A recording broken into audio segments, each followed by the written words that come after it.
सोलापूर शहरामध्ये देखील ठिकठिकाणी खड्ड्यांचं साम्राज्य बघायला मिळतंय।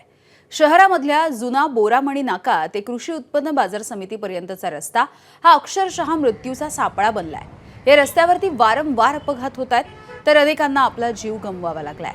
मात्र असं असताना अद्यापही या रस्त्यावरच्या खड्ड्यांचं साम्राज्य कायम आहे। राज्यपाल जिष्णुदेव वर्मा हे सोलापूरच्या दौऱ्यावरती असल्यामुळे कालच या रस्त्यांची दुरुस्ती झाली होती। मात्र अवघ्या काही तासांमध्ये रस्त्यांवरती पुन्हा एकदा खड्डेच खड्डे बघायला मिळाले।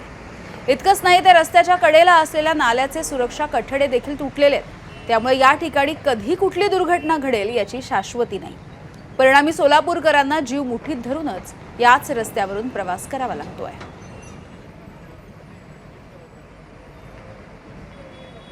जीव मुठीत घेऊन प्रवास करणं कशाला म्हणतात हे जर बघायचं असेल तर सोलापूरच्या कृषी उत्पन्न बाजार समितीपासून जो जुना बोरामणी नाका आहे त्या रस्त्यावरती आपल्याला बघायला मिळेल। खरं तर मी त्याच रस्त्यावरती सध्या आहे।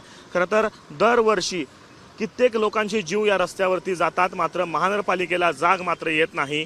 दरवेळेस येतात, महिन्यातून 2-3 वेळा येतात, पॅचेस करून जातात निघून, पण रस्ता काय पूर्ण करत नाहीत, नुसता पॅचेस तेवढंच करून जातात। अपघात किती होतात? महिन्यातून एका दुसरा अपघात होत असतात, छोटे मोठे किरकोळ। किती वर्षांपासून प्रवास करता? काय त्रास होतो? आता हे मी 25 वर्षापासून आहे बघा। 25 वर्षापासून परिस्थिती हीच आहे रोडची।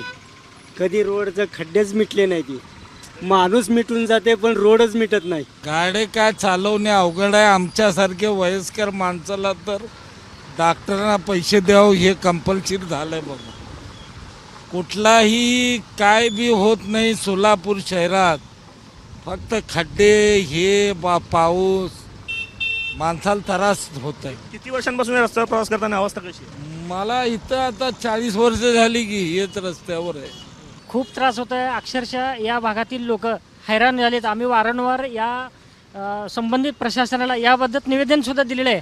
आम्ही तर परवा या भागातील सामाजिक कार्यकर्त्यांना हा खड्डा सुद्धा बुजवलेले होते आणि प्रशासनाला सांगितलं सुद्धा, वारंवार सांगून सुद्धा या निर्लज्ज प्रशासनाला काही पण देणे घेणे नाही या लोकांची। जळगाव जिल्ह्यासह हतनूर धरणाच्या पाणलोट क्षेत्रामध्ये कालपासून सुरू असलेल्या मुसळधार पावसामुळे धरणामध्ये मोठ्या प्रमाणावरती पाण्याची आवक वाढती आहे।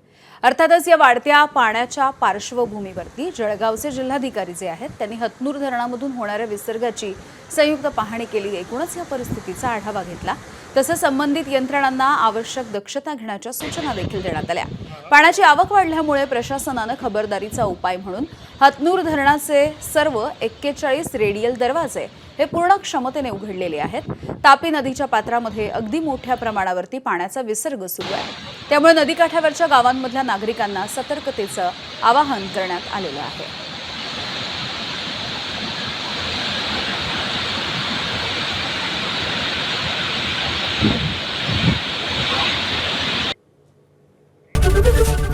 एबीपी माझा, उघडा डोळे बघा नीट।